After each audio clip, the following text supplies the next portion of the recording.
Are you Rudolph? Or are you just wrong? Hey everyone, I'm Zakia, aka Z the VC, and welcome to my channel. This is my first video here, so let me introduce myself. I'm a founder, a Duke MBA, and a venture capitalist. I've been on all sides of the table, building companies, investing in them, and helping founders scale. Now I'm bringing all of that together here to help ambitious founders build better businesses. So if this sounds like something you need, like and subscribe. You'll get videos and frameworks that you can actually use. All right, let's get into today's topic. This is the holiday edition, and I want to talk about something that might sound a little silly at first, but I promise it's one of the most important frameworks for founders.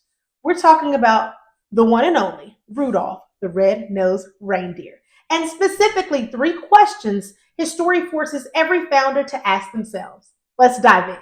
So, we all know the story, right? Rudolph, he had a very shiny nose, and if you ever saw it, you would even say it glows. So Rudolph was different. His nose glowed. And, as a founder, you probably built something distinctive too. But here's the thing different doesn't automatically mean valuable. Not yet. All of the other reindeer used to laugh and call him names. They never let poor Rudolph join in any reindeer games. All of the other reindeer, he didn't get any love from Dasher, Dancer, Prancer, Vixen, Comet Cupid, Donner, or Blitzen. And where was Santa during all of this?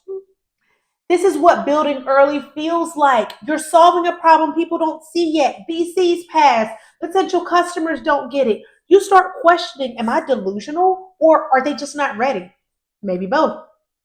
Then one foggy Christmas Eve, Santa came to say, here goes, Rudolph with your nose so bright, won't just guide my sleigh tonight.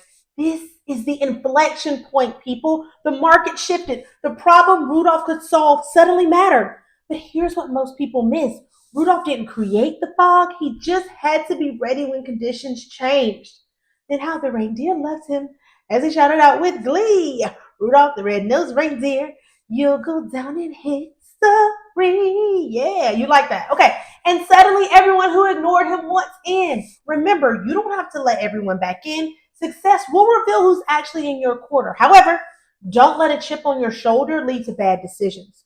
Form partnerships that make sense because these partnerships that you form during the prosperous times, they're going to sustain you during the down times. So Rudolph's story questions us to ask three critical questions, and I'm going to walk you through each one, okay? Question one, am I Rudolph or am I just wrong? There is a massive difference between being uniquely positioned to solve a real problem and just being different. Let me give you an example, okay? Uber, 2009. They saw GPS ubiquity coming. People laughed. Regulators fought them, but the founders weren't wrong. They were early. They saw the inflection point before anyone else and built a solution uniquely positioned to capitalize on it. Rudolph's nose wasn't just unusual, it was the only thing that could guide Santa through the fog.